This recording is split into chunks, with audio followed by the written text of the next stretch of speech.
сайн байцгааны хүмүүс үзэгчтэй ном уншия. Тэгээ одоо ном орчууллаа, ном бичлээ гэд ийм нэвтрүүлэг эхлэхэд нэлээд бодож жоод өнөөдөр шинэ дугаараа эхэлж байна. Анхны дугаараа эхэлж байна. Өнөөдрийн анхны дугаарын зочноор Төртөөч болоосоо гэдэг номыг бас одоогоос баг 10 жилийн өмнө бичсэн. Энэ номын зохиогч Баян Жаргалын цогтгөрлөлтэй уулзж байна. За цогтгөрлөлийг таньж байгаа. Цогтгөрлөл Монгол үндэсний арчсан намын дарга, за улс төрч, за эдийн засагч, бизнесмен, за дээр нь хуульч эрх зүйч, судлаач, за ийм олон талтай. За юм ба. Шинэ нэвслийн нэгдлийн орооны дарга. Тэгээд шинэ нэвслийг одоо байгуулагдсан шинэ нэвслийн одоо энэ нэгдлийн орооны дарга инхийн сахиулагч тийм ийм одоо тэгэхээр энэ номыг би бас ингээд эргэж харлаа. Төртөөч болоосоо гэдэг. Тэгэхээр төртөөч болоосоо гэдэг юм харахад бол их олон сэдв байна. Тэгээ энэ олон сэдвүүдээс харахад бол энэ бол хугацаа бол одоо ингээд энэ номын одоо хэвлэгдсэн он бол 2011 он. Өнөөдөр 2020 он. Энэ хоёр дахь хэвлэлний. Эхнийх нь 2009 онд. 2009 он тийм. Тэгэхээр одоо 10 жилийн өмнө хэвлэгдсэн. Гэхдээ энэ дотор байгаа сэдв бол яг хэвээрээ байна. Тэгээ би одоо төртөөч болоосоо гэдэг бол одоо монголчуудыг өсөж байгаа. Одоо ингээл зүрх сэтгэлд байгаа зүйл шүү дээ. Нэг төртөө улс шиг улстай байхансан. За тэгээд нэг төр шиг төртөө байхансан. Одоо хүмүүсийн ард иргэдэд бодож байгаа. Тэгээ энэ бас арчиг бас тухайн үед бол бас нэлээд хурцаал өгч ийж тээ. Тэ төртөөч болоосоо гэдэг ном гаргаад бас шүүмжил өрцөө тухайн үед. Ямар бэлэггүй юу төргүү юм шиг ингэж бичдэг. Би төргүү гэж огт хэлээгүй. Төрш төртэй тийм бүр одоо нэг сайхан тийм бадрангуй тийм энэ улс орны нэг хөгжүүлчдэг тийм төр шиг төртэй болох ёсоо гэж мөрөөдөж хүсэж мөрөөдөж ийм яриг өгсөн юм а гэж тайлбарлаж ирсэн.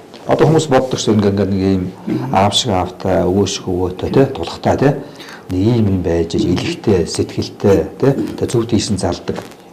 Тэрнтэй адилхан төрч тийм шүү дээ. Тийм төрөл хүн. Тэгээд би бас ингэ харж байхад ингээд сэмэрсэн төрлөг шиг Монгол мөн гэж байгаа байхгүй. Бас өөрөө ч мэдсэн тий. Тэгээд энэ бол одоо дүр зураг шүү дээ. Монголын. Тэгээд энэ одоо энэ яг хэвээрээ байдгаа одоо ордоод байна. Наадах чинь 2006 оны улс төрийн сонинд одоо Баатар үед Уянга 2 тухайн үед яг ийм зурагтайгаар хэвлүүлжсэн гэж 2007 онд. Яг энэ бичгүүлсэн гэхээр тухайн үед нэг ашигт малтгалын хууль шинжлэгдээд тэгээд тэр ашигт малтгалын хуулийн дээр одоогийн нэг яригдаад байдаг 34%, 50% хүртэл гэдэг юм анх орохгүй юу. Тэгэхээр Монголын ард түмний үндсэн хуулиар олгогдсон бүрэн эрх ба шүү дээ. Тэр эрхийг бодлоготойгоор гадны нөлөөлөлтөөр 50% хүртэл хувь, 34% хүртэл хувь гэж хийсэн байт. Тэгээд тэрийг би харчаад энэний дараа яг ийм үр дагаврууд гарнаа. Цаашид монголчууд энэ лиценз одоо энэ талбай, энэ орд баялаг ашиглалтын дээр маш хязгаарлалт мэдүүлэл эрэхтэй орох энэ юмыг албаар хөөцөлчлээ гэдэг хэлж ирсэн. Яг тэрний дараа 2 жилийн дараа нөгөө Фридланд оюутлогын гэрээ байгуулахдаа тэгжсэн байхгүй. Гэхдээ би одоо ингээд танай 50% өгч болж байна, 51% өгч болж байна. Танай хуульч юм аа. Гэтэл яасан гэхээр нөхдүүд манай энэ одоо гадны гар хөл болгочтой нийлж авчиж хууль ингэж оруулчаад тэгээ нөгөөхөн дараа нь шоолоо сууж байгаа байхгүй. Танай хууль юм шүү дээ. Гэтэл тэр хууль хийхэд лобби ороод манайхан хөрлийн гишүүд ингээ хийцэн би цусаараа ч эргүүлж авч чадахгүй сэмэрсэн төрлөг шиг Монгол мэлгээ хийц. Одоо энийг өөрчлөх одоо ёстой заавал өөрчлөх ёстой харин одоо саяны нэг ашигт малтгалын хуулийн шинжилгээр хүссүүсийг одоо өөрчлөх эргэж ярих болчихж байгаа. Хэрвээ сая үндсэн хуулийн тийм өөрчлөлт ороогүй бол энэ хязгаарч яригдахгүй байл нэг том орд ашиглахаар л монголчууд 34-өөс дээш авч чадахгүй гэдэг нэг ийм үлгэр байн үргэлжлэх байсан. Тэгээ харахад бол өөрөө бол ингээд бас ингэж байгаа. Тэгээд бас энэ тухайн үед энэ өөрөө бол бас банкир байсан шүү дээ. Тэ? Банкыг одоо удирдахжсэн. Шин цог гэдэг одоо өөрөж бас нэрлэж өгдөө шүү дээ. Шинжлэл банк гэж үсдээ тийм учраас өөрөө шин цог гэл тэ. Шинэ гэсэн юмтай холбогдсон. Холбогдсон тэ. Тэгээд тухайд өөр бас ингээд энэ хошгоо цанхуугийн пирамид болж ингээд бас л тэгээ ер нь бол ингээд бас тэр тухайн үеийн бас олон хадгалан зээлийн хоршоод тий. Энэ одоо Монголын эдийн засгийн ард иргэдийн идэвхж байгаа байдлыг бас сэрэмжлүүлсэн бас нийт бичижсэн байна шүү дээ. Тий. Бас хэвстэй байдал үүсчихсэн. Ер нь бол ингэсэн шүү дээ. 97 хүртэл он хүртэл Монголч 12 банк дампуурчаад тэгээд 15 банк байсан. Тэр 15 банкны хамгийн одоо муу үзүүлэлтийгээд бас одоо онц байдлыг Монгол банкнаас тавих гэж дампууруулах гэж байжсэн банк руу одоо банкн дээр гүйц захирлаар томилогдоод тэгээд би Монгол банкныхаас гүйжид надад нэг 6 сар өгчөөч. Би энэ банкыг босгоот яа. Энэ өөрөө түүхэн чухал юм аа. Энэ арилжааны банкнуудын одоо үргэлжилсэн 10 хэдэн банкны дампуурлын сериалыг би зогсооно чаднаа гэж аваад гүйцэтгэх захирлаар ажиллаад тэгээ зогсоосон. Жилийн дараа ихэд тэрнээс хойш банкуд өн дампуураагүй байхгүй. Тэр утгаараа би энэ банкнуудын дампуурлуудыг зогсоож банкнд итгэх ард түмний итгэлийг авчирсан. Харамсалтай нь яг тэрнтэй зэрэгдээ үйл зүйн авчийн хадгалан зээлийн хоршооны эрхүүдийг өгөөд тэгээд нэг дараагийн банк усуд хоршоод гэж баахан гарч ирсэн шүү дээ. Баахан одоо ингээд хоршоодууд гэж гарч ирээд тэгээд энэ нь бол ерөөсөө маш замбраагүй зүгээр хүмүүсийг хуурч мөнгө цуглуулдаг юм болж өөрөхгүй. Тэгээ энэ бол цаашдаа энэ банкны системд асар хортой. Хоёрдугаарт нь энэ иргэдийн зүгээр хүлдэг, мүлждэг цэвэр санхүүгийн пирамидууд. Оросын Маврагийн гурвалжийн тэргээ байсан. Яг энэний схемүүдийг Монголд энэ юунууд хийгээд эхэллээ. Санхүүгийн энэ одоо лөөрүүдийг хэлчлээ. Энийг яаралтай зогсоохгүй болохгүй. Тэгээд энэ бол цаашдаа банкны системийн нураа маш олон хүмүүсийн одоо хувь зээ амьдрал ахуйгаар тоглох юм болчлоо гэдгийг 2000 он сануулад хийжсэн. Харамсалтай наваагүй. Тэгээд энэний дараах нь одоо юу боллоо мэдчихсэн. Санхүүгийн зохицуул хорооны дарга алуулаад нөгөө алсан нөхөрний яадаг үл. Алсан нөхөр нь бас цаазаар хавуулсан багтай. Гайгүй залуу байсан шүү дээ. Түн гэрлээ биднээс мэдчихсэн. Тэгээд маш олон тийм одоо санхүүгийн лөөрүүд ерөөсөө битүү үргэлжлээд за энэ бол дандаа улс төрийн оролцоотойгоор хамгаалагдаад үлдсэн байд. Тэр хохирогчдын яасан гэхээр төрийн мөнгөөр ард түмний татварын мөнгөөр хохирын барагдуулаад тэр банк усуудад байсан мөнгүүдийг улс төрчид намгууд ингээд завших ийм хар эдийн засаг руу орох болцоог нь олгосон. Маш хортой үйл явдал болсон. Тэгээ тэрийг хэдэн жилийн өмнө бас сануулад ийм болоо гэдэг ингээд сануулж ирсэн. Өөрчлөсөн дохио өгчсэн тийм. Энэ бол улс Монгол улсыг бас ингээд хөгжилтэй холбоотой асуудлуудаас өөрөө бас ингээд үе үе тийм энэ бол ингээд одоо өөрөө бол одоос Монголын одоо уламжлал соёлыг дээдэлдэг одоо үндэсний үзлийг одоо хөгжүүл нэлээд талаар одоо зүтгэдэг. Тэр нь улсаа хөгжүүлэх талаас яаж хөгжүүлэх талаас нэлээд боддог тууштай байдаг. Тэгээ өөрөө бол хэлсэн бош чинь одоо ингээд Монгол улсыг бутрахах юм бодлого хэрэгжүүлсэн. Тэгээ манжи үед те. Одоо 7 хошуу байсныг одоо энэ 74 хошуу болгосон те. Сүүлд нь одоо энэ чинь 293 сум нөлтөлтэй гэж 330 сумтай улсад боталсан те. Энэ бас манай Монголын хөгжилд бас саадуулж ирсэн. Тий. Энэ яг хөгжлийн 3 тушаа гэдэг тухайн үед 2003 онд ардын их сонинд 2003 төшөд 27 жилийн 3 тушааны нэг нь болохоор энэ байна. Тэрний нэг нь бол одоо энэ засаг захиргааны хуваар бол эдийн засгийнхаа болоод байгалийнхаа хүчин зүйлтэй уялдуулаагүй зүгээр зохиомл хийцнээс болоод ямар ч амьдралгүй зүгээр хүмүүсийн богинорл болоод энийг хийсэн. Хоёрдугаар амьд биш тийм амьд биш. Тэгэхээр хоёрдугаарт нь тэр амьд биш газар цуглдсан улсууд ерөнхийдөө нөгөө хийх юм байхгүй одоо юу гэдэг тэмүүлэл байхгүй болцохоор юу хийж яах гэхээр энэ бэлэнчлэх сэтгэлгээ дээр маш их одоо хор нөлөөтэй байна. Тэгэнгүүт архитект руу орж. Тэгээд энэ бэлэнчлэх сэтгэлгээ засаг захиргааны буруу хуваар архи спиртийн одоо бодлогод биш. Бараг одоо л уурхаа гэдэг ингээд байгаа болохоос анхны одоо том улс төрчид улс төрлөө орж ирсэн том мөнгө чинь дандаа эрхний мөнгө байсан байхгүй. Төсөлбөр дарга нар, их хурлын гишүүд, аймагуудын дарга нар ардаа 180 хэдэн эрхний үйлдвэртэй байлаа шүү дээ. Монголчин. Тэгээ өнөөдөр одоо архинаас гаргана гэж ярьж байгаа улсууд байна шүү дээ. Бүгд ардаа архины болоод спиртийн бизнес хийж эхэлсэн ба. Тэгээ энэ хооронд бол үндсэндээ эрүүл мэндээ алдсан, ёс зүй гэдэг юм алдсан. Тэр архины мөнгөний авилга энэ хууль хяналтын байгууллагуудыг идэж эхэлсэн. Татвараас зөрчилдөг учраас хар эдийн засгийн суурийг бий болгосон.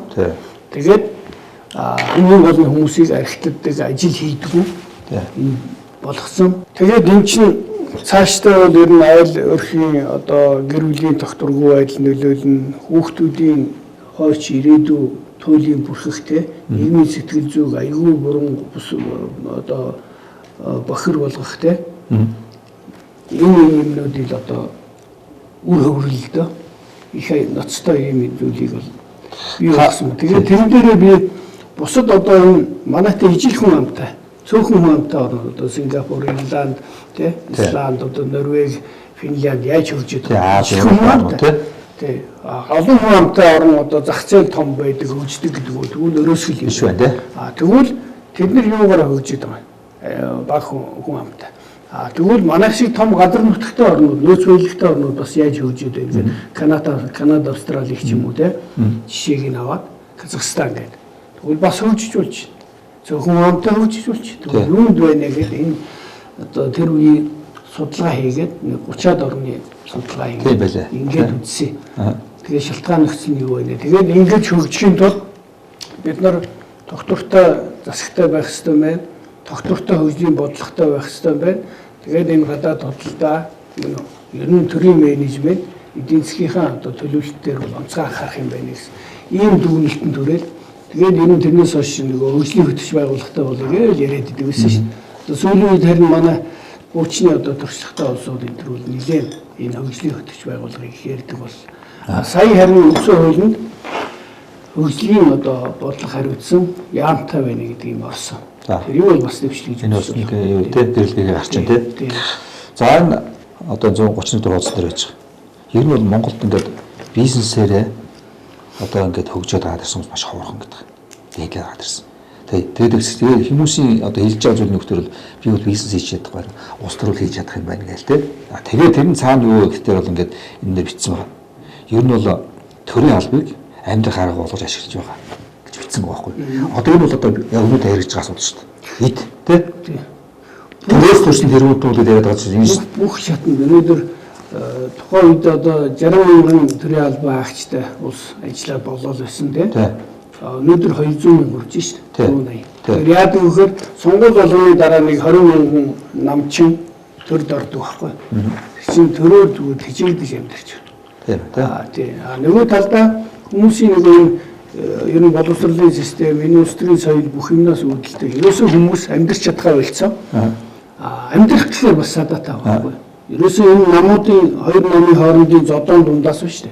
Тогтвортой бизнесийн байгууллага, тогтвортой төрийн бус байгууллага энэ хөгжлийн одоо найдвартай юу гэдэг зам мөр ерөөсөө байхгүй.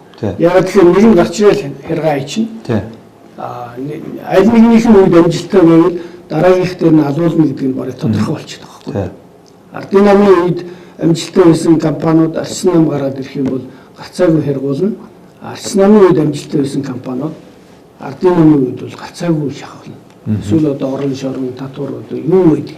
Тэгээд нөгөө маш том бүтэц бий болгоцсон их өндөр зардалтай байна гэдэг чинь тэгээд үйл ажиллагаагийн боомлчингууд өөрөө өөрийгөө идэл дуусчих. Гарах ганц л гарч байна. Маш хурдан зарах. Тэгээ хэн авах вэ гэхээр намчилдаггүй нэг бүлэг хүмүүс л авна. Тэр юу гэхээр уламжилт одоо энэ хөгжсөн нилээ баяжсан хоёр нам төлтөө одоо нэг манан гэж яриад байна. Эднийх аав эсвэл хятад ус солонгосууд аавна. Яг тэгэхээр тэднэрт нам хамаахгүй юм чинь. Тэгээд харагдаад байгаа юм одоо TTJV гэдэг байна шүү дээ. Тэгээд ээлжлэл ардын намынхан гарч иж хэргаалсан намынхан хэргаалахаар тэнд тогтвортой хөгжиж байгаа хятадын зүгээр нэг тээврийн компани тэрбум долларын одоо эргэлт үүсгэх юм том дэлхийн том компани болж өрж байгаа. Өөрсдөө монголчууд ерөөсөө. Тэгэхээр манай компани бол өсдөг. Тийм, монголчууд өсөхгүй. Тэгэхээр хүссэн үсээгүй төрөөр дүүжлийгээл одоо энэ ихтэй сургуулийн жишээ нь хараад. За хоёулаа машингийн жишээг л өдөөж хөх сургуулийн хараад 7-800 одоо ажилчинтай байж байгаа. Зүгээр захиргааных нь хүмүүс нь 300-400 болцсон. Зохиомл. Чинь нөгөө боловсролтой анхаарахаар гацсан тий. Анхаардаг биш.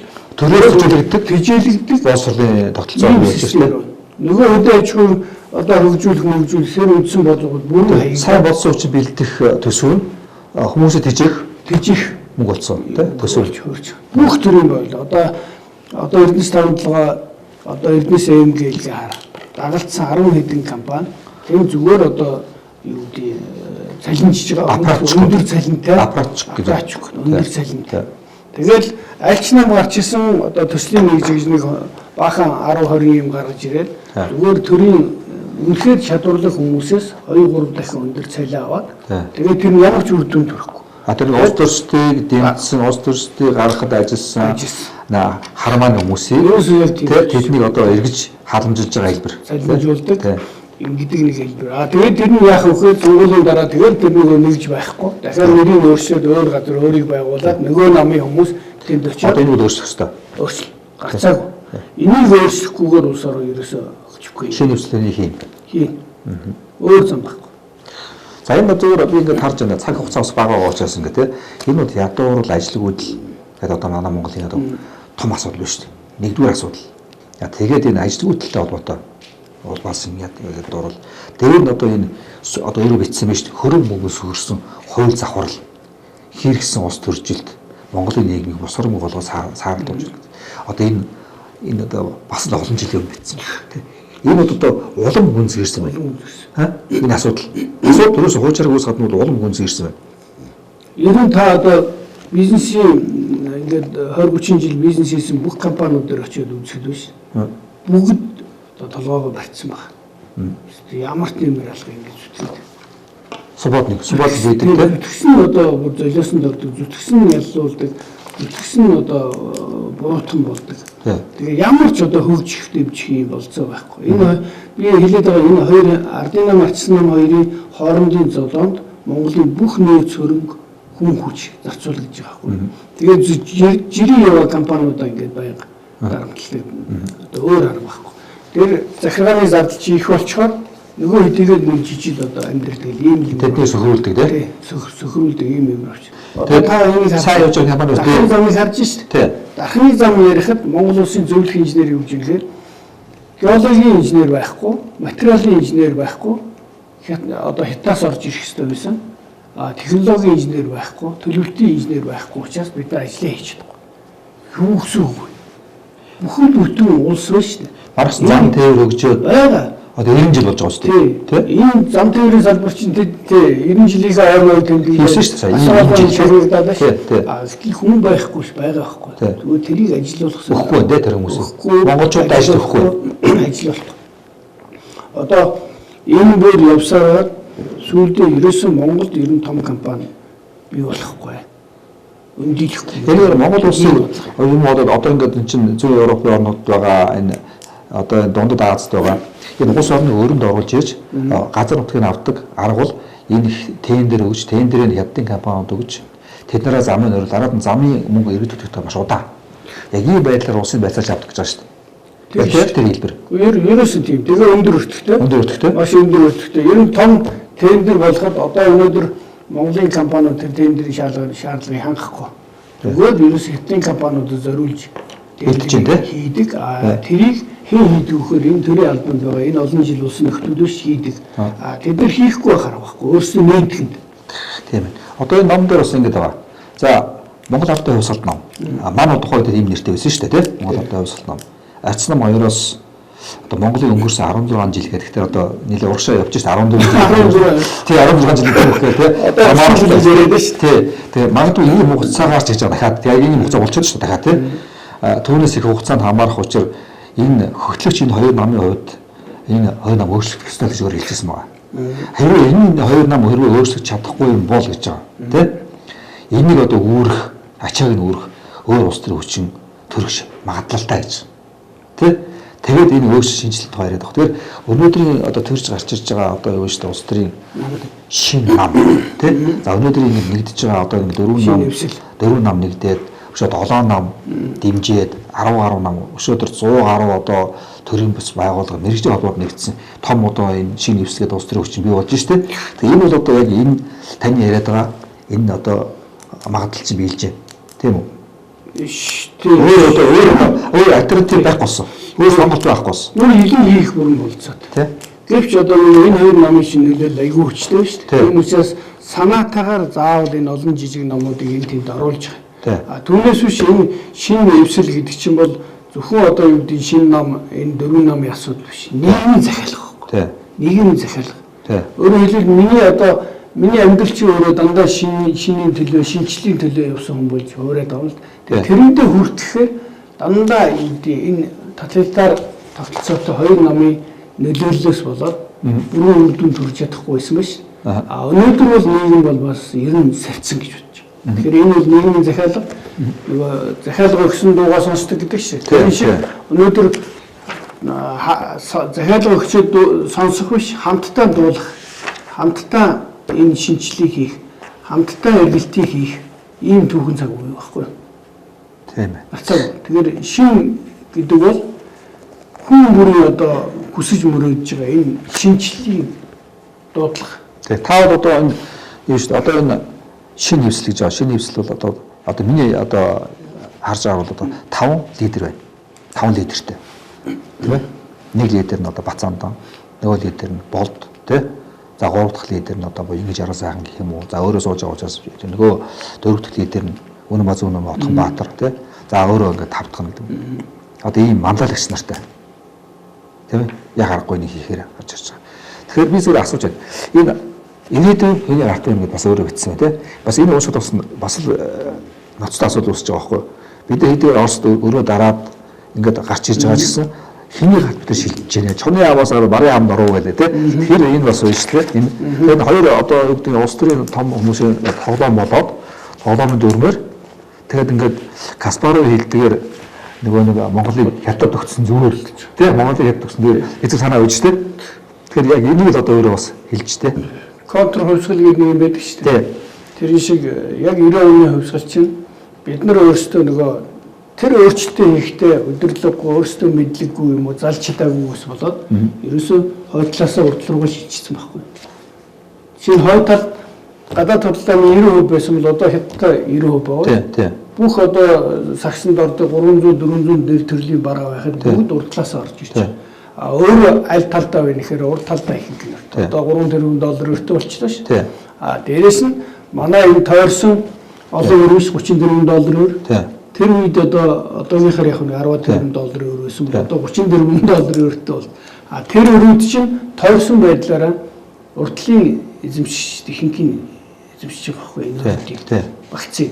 Ингээд үзэх юм бол бид нар хойд талдаа 10 тэрбум доллар өртөөсөн бол урд талдаа 10 тэрбум доллар өртөө болчихсон байж байгаа. Ийм л тэгэхээр өөр ингээд солигдсон. Ягаагүй тийм нөхцөл байдал бол улам өндөрсөн. Тэгэхээр ирээдүйн хэмжээ гарт байна гэхээр илүү хуучин бол яг бодлогоор бас нэг эв хаамт гэдэг коммунизм маягаар нийтдийн хүртээмжтэй ингэж явж исэн. Нийтэд хүртээмжтэй өрөөдөөсөн бол одоо цэвэр капиталистуудын өрөнд орж байгаа хгүй. Тэгээд төрийн капиталистуудын өрөнд. Дээрээс нь дотоодын цөөхөн олигархуудын өрөнд орж байгаа учраас цөөхөн олигарх гэдэг чинь хувь хүн л байхгүй. Идэвхтэй тэр хүний өрийг биш худалдаад авах чинь бол худалдаж авч болно, айлгаж авч болно, нэмэлж авч болно, барьцаалж авч болно. Ямар нэг хэлбэрээр тэрийг төвлөрүүлэх бол аюу амар. Тийм учраас үндсэндээ бол маш их тийм оршихуй гэдэг ийм зааг дээр хэвчдэг. Ерөн нөлөөлөл цаашдын одоо хувь заяагаа харах юм бол өнөөдрийн сонгуул бид нар сүүлчийн сонгуул гэдэг шиг тэгж хандах хэрэгтэй. Энэ бол хувь заяаны сонгуул.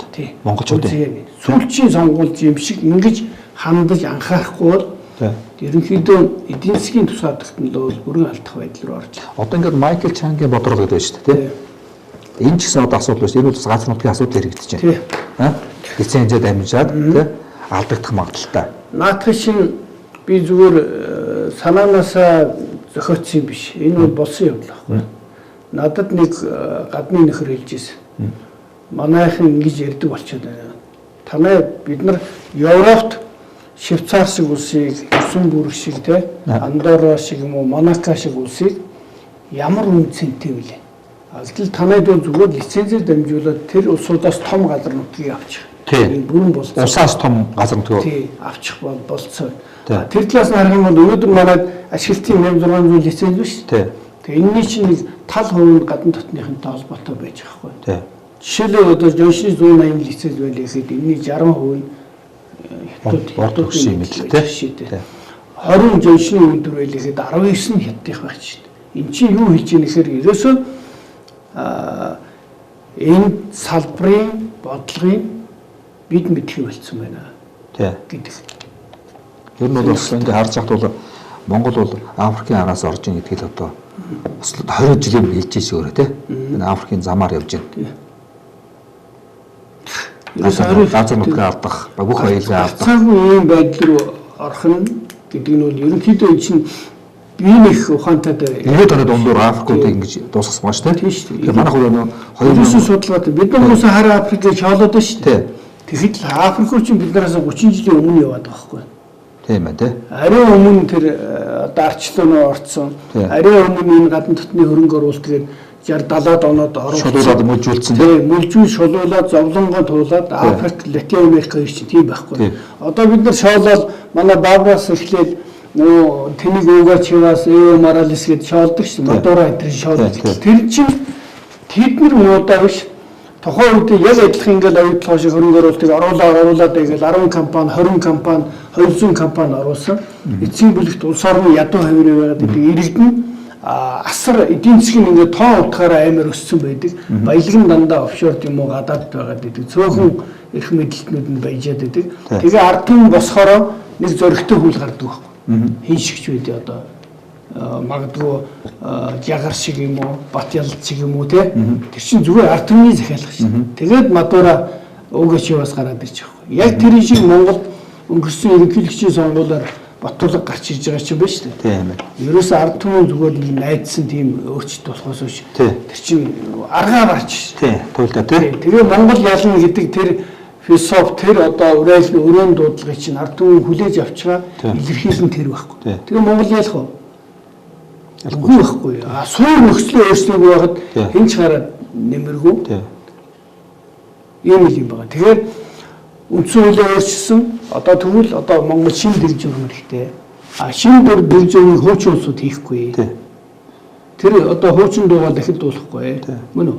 Шинэ цагийн дуу хуучин хүмүүс дуулахгүй гэдэг. Энэ одоо төрийн хямрал хийгээд одоо нигилизм гэж шүү дээ. Одоо нигилиз одоо үзэлтэй шүү дээ. Одоо энэ чинь нэг үүсгэгчтэй. Одоо юм үзэж шүү дээ. Бас тэгээд би ингээд урд нь олон удаа орох санал авч байсан болж орохыг татгалздаг байсан байхгүй. Тэгэхээр Монголын сэхэтнүүд маш бэртгчин байна. Монголын сэхэтнүүдийн хүрээ маш их нэмгэрч байна тий. Монголын сэхэтнүүд ядуурч байна гэж. Тэр чинь ядуурч гэдэг утгааруулаад ядуу биш. Ер нь ядуурч байна. Энэ сэхэтний хүрээ бол чадал муутай болж байна. Дуу хоолойгоо нэмэлэхгүй маш бэртгчин хувиа хийжсэн амиа одоо хохоолгоч нар болсон байна гэж байна шүү дээ. Тэгэхээр сэхэтнүүд үүргээ үүсдэггүй байхгүй Монголд. Сэхэтнүүд үүргээ маш бага үүсгэж байгаа учраас энэ улс бас ингээд энэ одоо хямрал ингээд нүүлээд байгаа байхгүй. Тэгэхээр би одоо үүдний бас ингээд сэхэтний хүний хувьд бас ингээд найз нөхдөйхөө бас ятгалга тий энэ бас автаад бас анх удаа бас ингээд усыг хуралд бас үзэх гэж байгаа. Нэг одоо би бол амиа аваасаа ашиг хонжоо олох гэж байгаа биш. Энэ одоо улс орны чинь байна шүү дээ. Маш зөв. Одоо найзууч ятгаж яах гэж шүү дээ. Энд чинь ухаарсан шинж байхгүй. Тий. Урд нь бол найзууч ятгахгүй. Тэгэхээр нигилист ус. Ямар ч нэмэргүй тэгтээ дөрвөө ардын намд гарна тэгтээ дөрвөө арчсан нам гэдэг байлаа шүү дээ. Тэгвэл өнөөдөр би бол юу ярьж байгаа гэхээр ардын нам арчсан намын жирийн одоо сэхэтнүүд биш үү? Тэнд байгаа итгэвчнүүд. Энэ хоёр намын төлөө одоо нойр хоолгүй зүтгэдэг, морь нохоо мэд зүтгэдэг тэр улсуудын ухаарлын сонгуул. Эдгээр ухаарах юм бол нийгэм өөрчлөлт. Тэр одоо сэхэтнүүд биш үү? Одоо энэ хүмүүс жоохон сэрж байна тий. Сэрж байгаа. Одоо тэгээд яг гэхдээ бас юм одоо өгөөсгөгч хүмүүс байна, үйл итгэгчнэр байна тий. Бас хүмүүс өндөө байна. Одоо энэ зүсэг шууд ингээ амархан байхгүй юм биш үү? Амархан болохгүй. Тэгээд одоо ингээ юм шүү дээ. Одоо нэмэргүй одоо эднийг өөрчлөөд нэмэргүй шинэ хүн гарч яаж ялгаагүй ямар ч өөрсгөө болон зүү эднийг дийлэхгүй гэдэг ч юм уу. Тийм. Тэгэхээр тийм биш. Тэ? Одоо энэ бол одоо эргэлтийн цаг ирж байна. Тэ? Одоо энэ хямралд одоо цэг тавих юм цаг хэн тавих гэдэг монголчууд тавина шүү дээ. Тийм шүү дээ. Ер нь төрийн хямрал нигилизм гэдэг чинь үндсэн санаа нь шүү дээ. Төрийн нэг одоо нийтийн аж ахуйг хөгжүүлэх, ард түмний чинээлийг сайхан амьдруулах тий, эрүүл мэнд боловсролын салбараа одоо хөгжүүлэх, бүгдийн ажил төрөлтэй байлгах. Тэр нэг үндсэн үүргээ хийж чадахгүй шүү дээ. Тэгээд нэг сонгуул үзлээ, хоёр сонгуул гордлоо, гурван сонгуул горлоо, дөрөвдүгээр гордлоо тий. Тэгээд сүүлдээ иргэдөө ерөөс ямар ч нэмэргүй юм дөө өгсөн хойно. тэр энэ ус төрийг сонирхоо болоод Тий. тэгээд солонгос сериал үздэг үеийг хэлчихэд байхгүй. Тий. Тэгвэл өнөөдөр бол бас арай өөр. Тэгвэл бас нэг тийм дуудлага байна. Нийгмийг өөрчлөх гэдэг үгүй. Энэ нэг сүүлчийн сонгуул гэж ярьдаг чинь өөрөөр хэлбэл ийм цаг үед бүгдээрээ сэхэтнүүс хэрэг тань шиг хүмүүс идэвхтэй оролцоод бүгдээрээ нийгмийг өөрчилчихнэ. Тэгж чадахгүй болох юм бол нөгөө энэ очиж чинь дахиад унтчих واخгүй. Цог нь унтарч. Гэрэлгээгүй байхгүй болчих. Тэгээд өдөөж салхинд авцахгүй тийм босхгүй тийм. Одоо би бол миний нэр чинь цогт гэрэл. Тэгээд цог байна гэж хараад байна. Тийм. Гэрэл бас нэг юм ялтаагаад байна. Тэгвэл энийг хүн дор дороо энэ бараан байна, саарл байна гэх биш дор дороо бамбар байна. Дор дороо гэрэл тэгээ асаа. Нэг ч гэсэн гэрэл асаа. Тэгээ бүгдээрээ одоо энэ өөрчлөлт шинжтэй. Одоо энэ үйл итгэгч тийм үйл итгэгч одоо тэр юу гэдэг одоо бүтэхгүй гэсэн одоо гутран гүзэл энэ бол одоо хар бараа юм нэг уул мөгжүүлдэг гэж шүү дээ. Тийм. Юу бүхнийг тийм. Одоо эн чинь бичсэн байна шүү дээ. Өөрөө номдоо тийм одоо энэ Гегел 15 дадаад олж харсан гэж бичсэн байна тийм. Одоо Зигмунд Фройд тийм. Тэгээ Ницше нэр. Ницшегийн бичсэн дэр антихристиан гэдэг нэрээр байдаг аахгүй. Нигилизм гэж анх гарсан. Гэтэ энэ чинь одоо түргэний өнтер анх хөгжүүлсэн шүү дээ. Дэлхийд даяар ярьдаг. Энэ хамгийн хортой гэж. Тийм. Маш хортой. Гутрангүй болчоор. Тэгээд тэр бол улс ерөнхийдөө дампуурах одоо бусдын иргэшээлд орох нэг юмс болдог гинэ. Улс дээдсдээ итгэхгүй. Одоо нэмэр байхгүй гэдэг чинь. Тэгээд дараагийн хүн ч итгэхгүй. Дараагийн хүн итгэхгүй. Тийм. Тэгээд ном маань өөр айгүй олон асуудал дүүрэн ном байгаа байхгүй тий. Асуудал. Энэ бол улс орны хэмжээний асуудал. Одоо шинэ намын тавьж байгаа, шинэ нэвслийн тавьж байгаа том одоо яваа шүү дээ. Шударгаас тогтоох гэж байгаа. Та бол бас асуусан. Шударгаас хаанаас эхлэх вэ? Хаанаас эхэлж? Хаа өрөх вэ? Хэн тогтоох вэ? Шударгаас улс төрчдөөс эхэл. Дээрээс тий. Тий, дээрээс. Дээрийн шударга бус байж жирийн амьдралаа тээж явж байгаа хүн малчинтай, тариаланчтай тий. Зах дээр ажиллаж байгаа, барс зах дээр байж байгаа, наран туулд байж байгаа хүний шударгаас нэх боломж. Хууль зүйн яам нь 10-20 хууль зөрчөөд бүх хууль зөрчөөд энд ингээд байшин барьчлаа шүү дээ. Тэгчээд бусад хүмүүсээс хууль ёсыг нэгч болохгүй тийм ямар ч байхгүй. Бүх яамдууд нь боловсролын барилгын яам, эрүүл мэндийн барилгын яам болчихоо тийм. Дотроо яамтай тийм. Бүгд тэгээд бүгд тендер хөөцөлдөд бүгд тендер ах トゥ төрөл садандаа өгөөд ингээ явж иж бусдаас хууль ёс шударга ёсыг нэх ирэх байхгүй. Тэгээд төрөөсөө шударга ёсыг эхлүүлээ. Дээрийн шударга. Тэгээд хариуцлага тооцдог болох хэрэгтэй. Хариуцлага тооцдог. Хариуцлага тооцогдсон авилгын хэрэгээр 10,000 хүн шалгагдсан байдаг шүү дээ. Хинтэйч тооцоогүй. Ялгаарсан байхгүй. Байхгүй тийм. Авилга өөрөө авилгыг төрүүлэгч болж өгч байгаа. Бүр авилагчтай тохиролдог газар гэж одоо барыг нэрж болохоор тэгээд хаана их мөнгө эргэлдсэн байна тэрийг очиж шүүрч авч анхаарна. Тэгээд авчираад замхарна. Тэгэхээр яг хөхөр дандаа хууль хяналтын байгууллагын дээд түвшинд том авилга явуулдаг. Маш их сонирхолтой зөвшөөрлөж гэсэн үг шүү дээ. Гарчин гэсэн үг. Хаагдаад явдаг. Тэрнээс одоо тэрийн нэвтэрч гараад тохирч чадаагүй шүүх рүү очих юм уу шүүхтэр хуваагдаад яаж авилгадыг одоо шүүхийн сүүлийн 2 жилийн практик харууллаа ш. Хэдэн сая доллараар нь хуваагаад зүгтээ сууж идэв. Энэ юм руу одоо ид болж эхэлж байна юм уу? Тийм. Энэ чинь жирийн хүнд хамаагүй ш. Жирийн хүн энэ их том мөнгө чинь нөгөө доох гэдэг шиг дээгүүрээ хуваагаад ичиж байгаа юм байхгүй хуулиас. Энэ бол маш аюулт. Онцгой аюулт. Тийм. Бас номдор харж хад ингээд нэг бас ингээд нүдэн тусч яа л да. Ер нь бол монголчууд улс орноо зарж амьдарч байна. Ирээдүйг зарж амьдарч байна гэсэн үйлдвэр байна л да. Бас олон жилийн өмнө хэлж байж тээ. Ирээдүйг зарж амьдарч байна. Энэ бол айгүй сонсоход одоо ингээд бичгтээ ингээд юм шиг гоё юм шарж байгаа ч гонигтай. Тийм. Сая нөгөө Польшийн ерөнхийлөгч сонгогдоход нэг кино гарсан шүү дээ. Тий. Тэгээ тэрэн дээр яадаг шүү дээ. Зээл аваа тухай. Тэгээд тэр нэг ерөнхийлөгч болох гэж болсон одоо хүний чинь хэлж байгаа юм дээ шиггүй. Одоо энэ зээлийг чи бид нар хаанаас төлөх юм бэ дараа нь. Тэгээд зөвлөхөн тэгж хэлж байгаа. Гэхдээ яг дараа нь Японууд зээл авчих шүү дээ. Гэхдээ тэр Японы зээлийг чинь төлөх ёстой байгаа. Үгүй зүгээр Дэлхийн банкнаас авчдаг юм аа. Гэхдээ Дэлхийн банкнаас авсан зээл чинь төлөгдөж шүү. Үгүй Америкуудаас авчдаг. Гэхдээ тэр чинь бас тэл шүү дээ. Ингээд манай хооч. Тэр чи битээ хамаагүй. Тэр шиг одоо 30 тэрбум доллар болчлаа. Яг энэ замаараа явах юм болов шүү дээ. Дараагийн 30 жилийн дараа Монголын өр 200 тэрбум доллар болно. GDP тэр бол одоо хөрөл надад хамаагүй. GDP-ний 50 тэрбум доллар болно. Тэр дараа нөхөд Улаанбаатар, Улаан одоо хөрөлсөх энэ өнөөдрийн усууд лагт хамаагүй. Тэр үед нь одоо юу гэдэг юм? Ачнаар за бидний хүүхдүүд хариуцаг тэр үед арга ухааны нь олон үзэж байгаа байхгүй. Тэгээ энэ чинь өөрөө бас онл номлолтой. Одоо сүүлийн үед яг 10 гаруй жил одоо ярьж байгаа усуд биш. За манай Баярхүү маш их ярьдаг, Болорвол ярьдаг, эдийн засгийн алуурчтай. Манай намынхан чинь эдийн засгийн алуурчид, улс төрийн алуурчид гэж баахан ярьсан шүү дээ. Тэгээ энэ чинь бол өөрөө дэлхийг хуваан захирах номлолтой юм байхгүй. Тэрэнд нь бид нар автчихдаг. Тэгэхдээ энийг яаж шийдэх вэ гэхээр яг энэ баруун төгсөж байгаа хүүхдүүдийг дөрөвж одоо сургуулийн ширээнээс гадагшаа явуулж байгаа хүүхдүүдийг тархинд нь суулгаж өгч байна. Яаж суулгах вэ гэхээр Монгол гэж байхгүй. Дэлхий ганцхан ийм жижигхэн дэлхийд бүгдээрээ ирээдүйг бол ер нь нэг дэлхий гэж харах хэрэгтэй.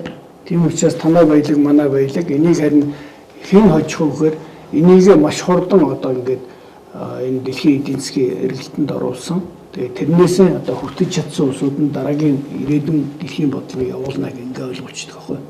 Тийм учраас л энэ чинь одоо универсал гэдэг юм уу, глобалист даяарсын сэтгэлгээтэй улсууд чинь Монголын хувь зээлээр огт бодохгүй байна. Би тэрийг бас мэднэ. Ер нь бол хүн ам нэмэгдэж 7 тэрбум, 8 тэрбум, удахгүй 12 тэрбум, 15 тэрбум гэвч тэгэхэд Монголын газар нутгийг бид нар захиран зарцуулах хэрэггүй болох. Нүд дээр гэдэг юм уу энэ тэнд очиж шийдэх хаяад ирсэн биш. Шийдвэр гаргачих шít. Хаяад ирсэн. Тэгтэн бид нар хөгжсөн байх шít нэгдүгээр. Хоёрдугаарт энэ даяаршилд ороход бид нар хатвчаар нь орох биш, тооноор нь суух хэрэгтэй, хойморт нь залрах хэрэгтэй. Тэхийн бол бүгдээрээ нэгдүн сонирхолтой, нэг соёлтой, нэг ахуй, нэг одоо гентэй ард түмэн юм бол маш хурдан хөгжиж тэр дэлхийн одоо хойморт нь байх, үнцэнтэй байх. Энэ өвгдийн үдээс үнцэн биш үү? Тэ дэлхийн төгөөл түүхийн тавцан дээр ямар жин дардгүй яг тэрүүгээрээ монголчууд байх хэрэгтэй маа. Тэрээс бид нар бол тэр нэг хатвчин суудаг юм биш. Ингийн тул бид нар ургаас нь эхлээд сургуулийн өмнөх боловсрал, энэ боловсраас бүгдийг өөрчлөлт хийгээд байгаа шүү дээ. Еврейнэр яаж энэ дэлхийд нөлөөтэй вэ? Яг тэр шиг болох бол Монгол маш амар. Тэгээ нэг одоо чадахгүй шүү дээ. Ер нь бол энэ яс суртахуун гэж юу байна те том одоо ухамсар гэдэг. Тэгэхээр тэр Гегл одоо юу шүү дээ Гегл гэдэг том философи хийсэн ба.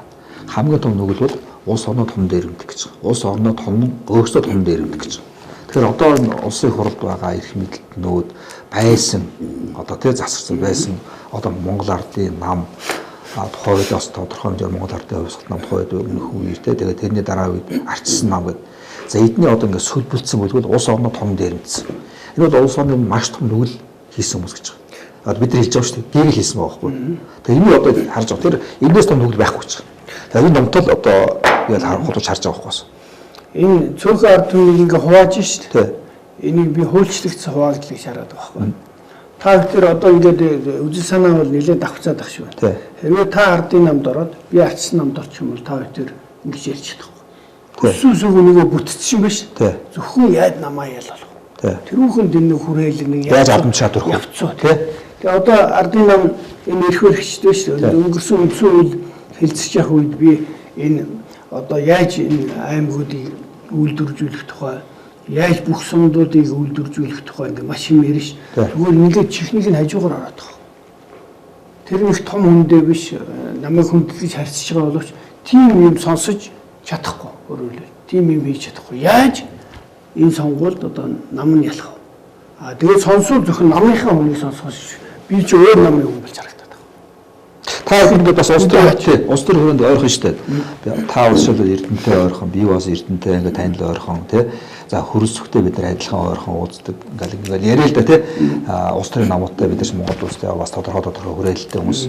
Тэгээ харахад одоо өмнө бол ингээ сонголт аяга бага болдог гэсэн байхгүй юу? Тэгээ би энэ удаа сонгоод бол сонголт бол нэмэгдэж харж байгаа байхгүй юу? Жишээлбэл одоо хүн намынхан гэдэг шинэ сонгуульд орох боломжтой болж байгаа шүү байна тий. За энэ шинэ нэмсэл бол маш хүчтэй орж ирж байгаа харж байгаа. Улс төрийн их том нөлөө бүхий хүчин харж ирж байна. Яхаггүй тийм сонголтыг өгөхтэй ийм улс төрийн одоо гарч ирж харж байгаа. Дээр нь бол одоо маань хоёр бол одоо юу гэдэг би ланы бол хэлэх гэж байгаа нэгтэр бол одоо дотроос шөмжилж штэ. Мөнгөний одоо тэр хүмүүсийг дэвшүүлж байна. Мөнгөтэй хүмүүсийг. За Монгол ардын намаас хэлж ш зөвхөн одоо шатхан түгээх компанийн айгуу олоолаа орж ирж байгаа гэж юм. Бас л олигархад орж ирж байна. Яг энэ байдлаараа гэдэг одоо нэг энэ маань хоёр бол одоо юу гэдэг хуучнаар явах шинжтэй байна гэсэн төлөв одоо судлаач яриад байгаа байхгүй. Тэгэхээр одоо энэ удаа бол нэг сонголт ард түмний үн байна. Тэ шинэ сонголт боломжийг олгож байна. Сонгуулийн хууль гэсэн тийм боломжийг олголоо. Тэгээ одоо эвсэж нэгдэх боломж олгож штэ. Тэгээ бүгдээ нэгдэх өвчс тодорхой хэмжээ нэгдэж штэ. Улс төрийн намууд тий. Одоо сонгуульд 15 нам 4 эвсэл орж байгаа. Тий. За яг олон байна. Ингээд санал хуваагдана гэж байгаа боловч нэг том ололт нь штэ. Ан манаас хоёр бус нь бүгд нэг өнгөтэй. Нэг талд байхгүй. Тийм баг тий. Голын нэг хэрэгтэй. Ягаад тэгэхээр бүгд ан маань эсрэг. Тий. Ягаад тэгэхээр энэ хоёр намд 3 удаа заавар ардын нам 4 удагаар төм итгэлээ өгсөн. Албач хөршигдөг. Итгэл алдсан. Яг энэ номонд дээрдэг шиг 20 жилийн өмнө бичсэн зүйл хэвээр байгаа. Тийм ээ. Тэ? Бүр бодцсон. Тий 10 жилийн өмнө байсан яг л төсөөлж ирсэн яг хэвээр байгаа. Аль нь засагаагүй, сайжраагүй байна гэдэг чинь. Тэгвэл яг энэ замаараа цаашаа 30 жил явахыг ард түмэн хүсэхгүй. Одоо ингэдэж штэ. Нэг хүн амьдарчээл тэр хүний буруу. За 5 хүн ч юм уу тий. Ингээд Монголын хүн амьд 50 хүн муу амьдарч ядуу амьдарчээд ингээд төр засгийн алдаа гэдэг байхгүй. Буруу. Тэгэхээр одоо энэ чинь Монгол ардын нам арчсан намын маш том алдаа ард түмэн үүсэж байгаа байхгүй. Ус өрөнд ороод ард түмэн ядуураад. Энэ ан маань хоёрыг олон сайхан хүмүүс байгаад энд. Тэгэхээр ухаан шүү дээ. Байлгүй байх. Чинь ерөөсөн Монголын бас өнгөтэй үедээ болгоно энэ шүүрч байгаа юм чинь. Тэнд олон сайхан хүн байгаа. Шаталтай хүмүүс байна. Энэ систем нь шүү дээ. Энэ хоёр чинь өөрөө Оросын хүчин техник болсон байхгүй. Зөрөгц. Тийм энэ өөрөө бичсэн ба шүү дээ. Одоо хууч машин. Хуучин зүй. Одоо тэгээ хуучны 24-гээ супер гэдэг тэр бодлоор монголчууд хэвээр яваад байгаа. Сонгохоор Оросын 24 айгуу сайн, 69 айгуу сайн. Энэ Оросын машиныг хэлээд байгаа шүү дээ. Тийм. Машин ихтэй хүн зориулдаагүй тий. Гэдэг байгаа шүү дээ. Тэгсэн мөртлөө хэрэглэхээр фүрүүсэн тэрнээс супер юм гэдэг бүгд мэдээд байгаа шүү дээ. Тэгээд энэ өдөд үннийг ойлгохгүй. Гэтэл ард түмээ барьцаалцсан. Ард түмээ эргээд дээр энэ хоёр намаа барьцаалцсан. Яг тэгэхээр мөнгө өгдөг орхимын сүлжээ шиг болсон байна. Орхимын сүлжээ шиг. Энэ ард түмэн чинь одоо энэ мэдээллийн технологи хөгжсөн тийм гişүүд хэрэггүй шүү дээ. Энэ нам яриад байгаа, үзэл бодол яриад байгаа юм ерөөсөө. Зүгээр мөнгө тараадаг, авдаг, өгдөг ийм сүлжээн дээр найдаад. Тийм, албан тушаалаа 8 хийдэг. Өөрсдөө засгаа байгуулахад бол гişүүдэд авилгадаг тийм. Одоо жидээ үзсэн том авилгалыг бодлоо шүү дээ. Тэр одоо хөрсгөн засгийн газрын үеийн ажил шүү дээ тийм. Ер нь наад чинь зүй тогтолтой. Байжуулах бүх хулгайг хийж байгаа. Одоо бол ерөөсөө сүүлчийн сумаа дуустал буудна гэдэг шиг байжуулах ер нь нөгөө шуудаага сангийнхаа уутыг сэгсрэн гэдэг ш. Тэр болтол бүх юм. Тэгээд он хувьдаа бодож би ажиж амьдрахгүй юм шиг. Тэгээд хувьдаа бодож яг хөрсгийг тодорхой буулгах гэсэн би хөрсгийг шинээр улсыг хурд сонгодосооч боддог тухайлбал тий. Гэхдээ би хөрсөхийг биш дээ. Улс төрчийн хувьд нь мундаг улс төрч. Тий. Энэ нам нь явах. Тэг нам болохгүй. Энэ систем биш. Энэ систем өөрөө Монголыг бол ерөөс ангал руу чиглэн. Энэ хоёр намын өөрөө энэ чинь коммунист систем. Хоёр бүтцтэй хамгийн том авилгын одоо хамгаалагч, хамгийн том авилгыг хөгжүүлэгч. Тэгээ одоо 60 тэрбум би хэлжлээсэн шүү дээ. 60 тэрбум биш одоо энэ удаагийнхаа 100 тэрбумын эргүүд аль нам дээр нь байж байгаа юм. Энэ нууц биш. Бүгд мэддэг. Бүгд мэддэг мөртлөө тэгээд энийг зөвшөөрдөг. Сонгуулийн дараа хоёр нам тайлангаа бичгээр хэдэн төгрөг зарсан гэхээр айгүй хөөрхий бичиж 5.6 сая тэрбум төгрөг зарсан гэдэг тайлангаа өгдөг. Бид нар 100 тэрбум зарсан гэдгийг ард түмэн бүгд мэдчихэдэг мөртлөө тэгээд эн чинь ингээд нөгөө толгойноос өтнө гэдэг шиг ойлгомжтой юм. Та өдрийн цаг ингээд ерөнхийдөө өндөрлөгдөх зүйл. Би зүгээр намайг арын авцсан дээр ирж байна. Тэ? Энэ та залуу байсан байна. Тэ? Залуу байсан. Одоо харахад бол нэлээд бууралдах мэй үргэлжлүүлээ. Гэхдээ гайгүй банаагүй. Ер нь жоохон өсөж байгаа шингэрсэн байна. Тэ? Тэгэхээр ер нь бол өөрөө бол бас ер нь юу вэ? Тэ? танагтай. Энэ ном бичсэн зүйл бол хуучраагүй. Тэ? Наад энэ зургийг ба шүү дээ. Та санал 2008 оны сонгуулиар би Чингэлтэй дүүргийн ингээд тойруулаад нэг баахан самбар өөрийгөө мундаг үндэсний үзэлт ингээд орон тавиад нөгөө талд нь элбэгдүүд даргын зураг тэгээ гадны цуурай гэдэг. Тэгээ долларын юутай тий? Тий, долларын дээр нь нөгөө долларын зурагтай. Тэгээд тавиад бөө юм болоод тэр нэг 2-3 хоног хэвлэл мэдээлэл чинь тэрийг тавиад шүүгээд тэгээд над руу дайраад намайг нь алхахад билээ. Одоо элбэгдэр чинь багийнхан арчсан намынхан за тэгээ найз нөхдөд зөвлөд элбэгдэр даргыг одоо тэгж болохгүй байх гэдэг. Би болохоор тэр үед шүү дээ. Эн чинь яг гадны номын сургаалыг явуулж. Тэр энэ хувийн хувьд бол асуудал байхгүй шүү дээ. Асуудал байхгүй. Гагцхүү энэ өнгө мөнгийг одоо шүтдэг үжил онолыг Монголд неолиберал үзлийг ингэ тулгаж байгаа. Дээрээс нь Монголын ирээдүйг энэ гадны колоничлогчдод одоо тавьж өгч байгаа юм гэдэг утгаар би гадны цуурай гэдэг. Юусэн тийм байхгүй. Тэр цуураас зүйд бол Монголд ингэ эдээшээ дутгашаад сууршаад хав байлаа өглөө шүү дээ.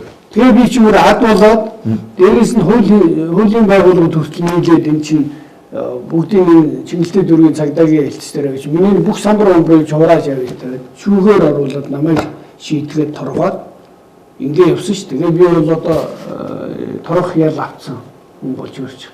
Өнөөдөр юу ярьж байгаа гэхээр 12 жилийн дараа болохоор элбэш хүн байхгүй. Өшөө Чингэлтэйгээс намайг өөр залаад одоо таал одоо дэвчих ёстой. Нөгөө баг тэр самбаруудаа тавиад гар гэдэг байхгүй.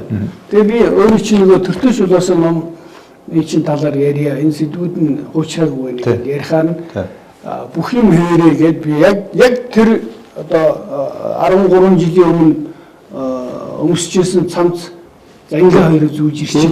Яг юм ба шүү дээ. Гэхдээ энэ шүү дээ. Миний бүх юм хэвээрээ яаж ингэ хадгалж чадав? Миний ярьж исэн юм хэвээрээ үзэл санаа хэвээрээ бодлого хэвээрээ ари өмнө одоо жаахан юу гэдэг цамц яг таарч тав таргалааг байна. Би чинь жингээ сайн барьсан. Надад тийм таргалах цаг хугацаа байхгүй.